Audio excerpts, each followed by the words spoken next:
ng bayan, maasahan anumang panahon.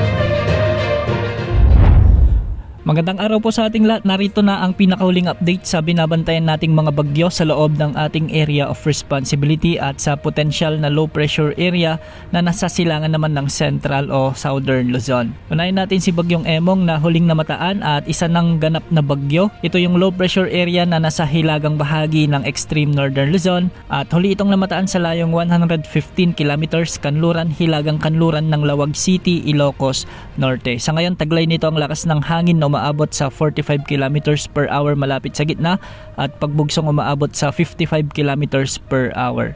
Kumikilos ito ngayon ng medyo mabilis ng timog kanluran sa 35 kilometers per hour at dahil dito nakataas na ang tropical cyclone wind signal number 1 sa buong Ilocos Norte, ang kanlurang bahagi ng Ilocos Sur, ang northwestern portion ng La Union at ang kanlurang bahagi ng Pangasinan. Ayon sa Pag-asa, ang pinakamataas na wind signal na posibleng itaas ay wind signal number 2 kung sakaling lumakas pa ito bilang tropical storm sa mga susunod na oras. Base naman sa latest forecast track nito, ay inaasahang kikilos ito ng southwest o timog kanluran ngayong araw at iikot sa bahagi ng West Philippine Sea bukas dahil sa interaksyon nito kay Tropical Storm Dante. Inaasahang kikilos din ito sa mga susunod na araw ng hilagang silangan habang papalapit sa bahagi ng Ilocos Norte. Posible ring daanan nito ang Babuyan Islands at Batanes at inaasang magkakaroon ng landfall sa bahagi ng Ilocos Sur o Ilocos Norte. Hindi rin inaalis ang banta ng mga pagbaha at pagguho ng lupa sa mga lugar na ito.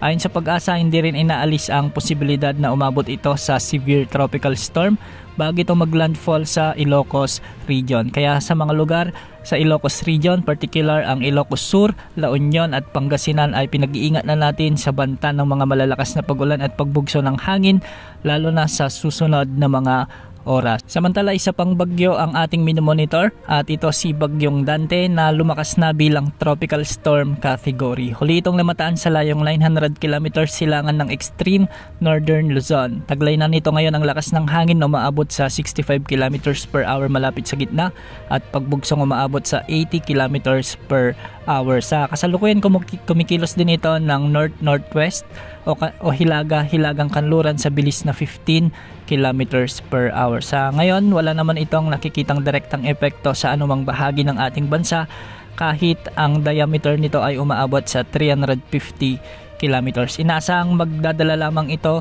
o hihilain ang habagat na magpapaulan sa malaking bahagi ng ating bansa. Bukas ng gabi inaasahan na lalabas ito sa ating area of responsibility at tutumbukin naman ang Ryukyu Island o southern part ng Japan Islands at tutungo ito sa may eastern China.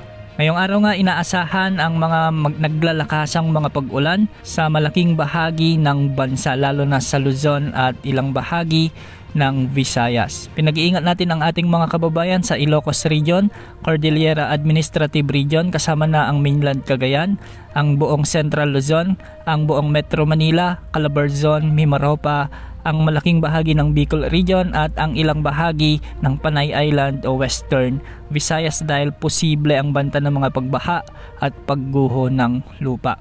Mag-iingat din po sa banta ng habagat dahil magdadala ito ng mga posibleng malalakas hanggang sa matitinding pag-ulan at malawakang pagbaha ang inaasahan lalong-lalo na sa Zambales, Bataan at Occidental Mindoro. Antabayan na ng mga susunod na update ukol sa mga binabantayan nating bagyo at sa potensyal na LPA sa silangan naman ng Central Luzon. Yan muna ang lagay ng panahon. Ito po ang weather update ng bayan, maaasahan anumang panahon.